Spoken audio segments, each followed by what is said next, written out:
Lina, kas čia yra? Tai ypatingos kortelės, kurias kiekviena šeima turi turėti namuose.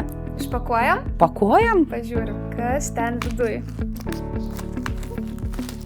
Gerai, atidarom. O tu papasakok, kam jos yra skirtos? Šitos kortelės yra skirtos lavinti vaiko girdimąjį suvokimą.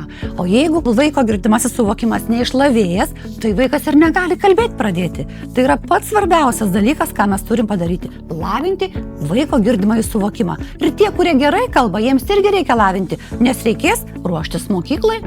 Tai ką mes čia turim? Dabar mes turim čia daugybę žaidimų. Taip, turim 5 etapų.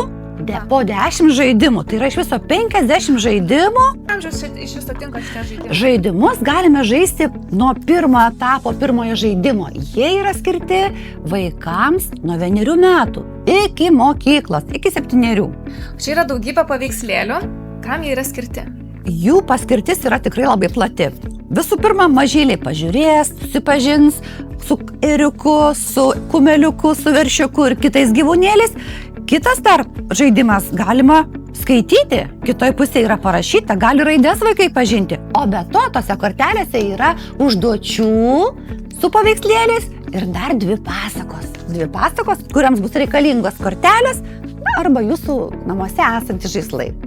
Tai čia yra pagal spalvas etapai. Taip. Ir jie yra 5. Kodėl 5 etapai? Taip. Girdimasis suvokimas yra vienas iš sudėtingiausių suvokimo rūšių.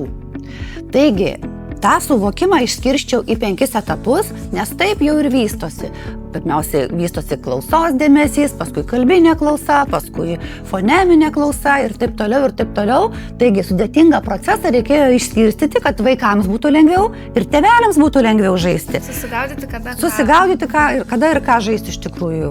Geltonas, pirmasis, pats lengviausias ir nuo jo pradedam. Tai čia yra skirtukai ir mes susidėliojame žaidimus pagal tai, ar dabar juos žaidžiame, ar jau žaidėme ir mums jau nebereikia žaisti, o kada nebereikia žaisti. Išmokom, kai išmokom. Jeigu išmokom, nebereikia žaisti. O čia dar žaisime, dar priaugti, turim užaugti iki to.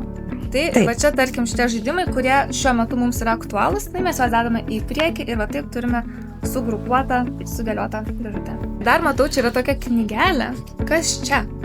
Kalbą lavinantys žaidimai turi savo instrukciją naudojimosi. Labai svarbu, kaip žaisti, nuo ko pradėti ir dar čia kitiems žingeidiems tėveliams reikia žinoti, pavyzdžiui, ką lavina 3 etapas, kad tai jau yra foneminės klausos ir garsų ir skiemenų diferencijavimo etapas. Paprasta čia, visai nesudėtinga, tik paskaitykit porą puslapių ir viskas gerai bus. Dabar paklausiu kaip mama, kiek man laiko reikia žaisti su vaiku, kad jo kalba lavėtų? Žinokit, tam žaidimui užtenka 10-20 minučių. Vieną žaidimą, kiekvieną vakarą, kaip sako mamos jau žaidžiančios, ritualą jau turim vakarais, pasimam kortelį ir žaidžiam tą žaidimą. Bet mamos pačios su vaikais taip kvatojasi, kad jums to 10-20 minučių per maža būna. Tai mano vaikui yra linksma žaisti. Taip. Man pačiai yra gera matyti jo emocijos ir pati juokiuosi ir visa šeima juokiuosi. Taip, iš tikrųjų. Kortelės su žaidimai stiprina ir šeimos ryšį.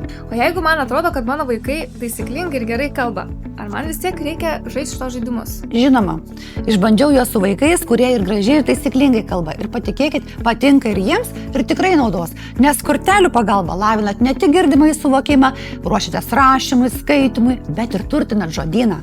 Pasakos, tautosakos elementų, visko čia rasite. Patikėkit, visiems vaikams naudinga.